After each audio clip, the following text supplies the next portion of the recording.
நம்முடைய எதிரிகள் ஒன்றை புரிந்து கொள்ளவில்லை. யாரும் இவரை எளிமையாக அசைத்து பார்க்க முடியாது.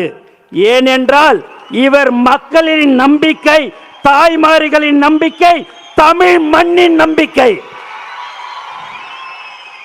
நமது கட்சி சாதாரண கோட்டை அல்ல, இது தொண்டர்களின் தியாகத்தால் கட்டப்பட்ட இரும்பு கோட்டை.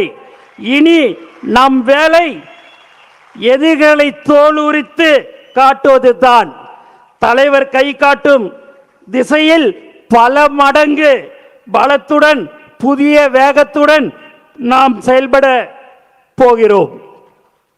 நம் மக்கள் இன்று ஒரு மாற்றத்தை எதிர்நோக்கி இருக்கிறார்கள், காத்து கொண்டிருக்கிறார்கள்.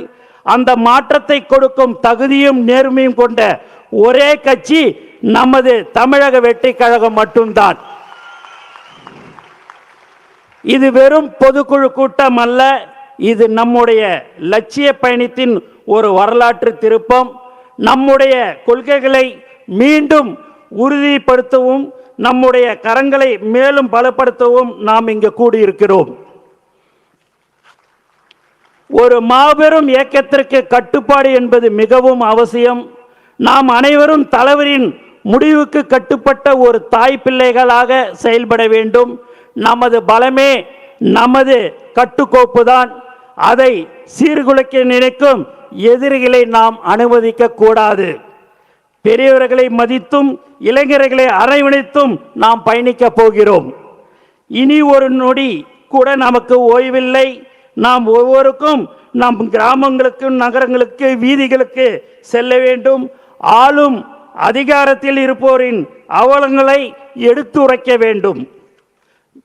நம் கட்சியின் எதிர்கால திட்டங்களையும் விளக்க வேண்டும். நம் தலைவர் அவர்களை 2026 முதலமைச்சராக அமர்வதற்கு நாம் எல்லோரும் சபதம் ஏற்றுக்கொள்ள வேண்டும். மக்கள் மாற்றத்தை விரும்புகிறார்கள்.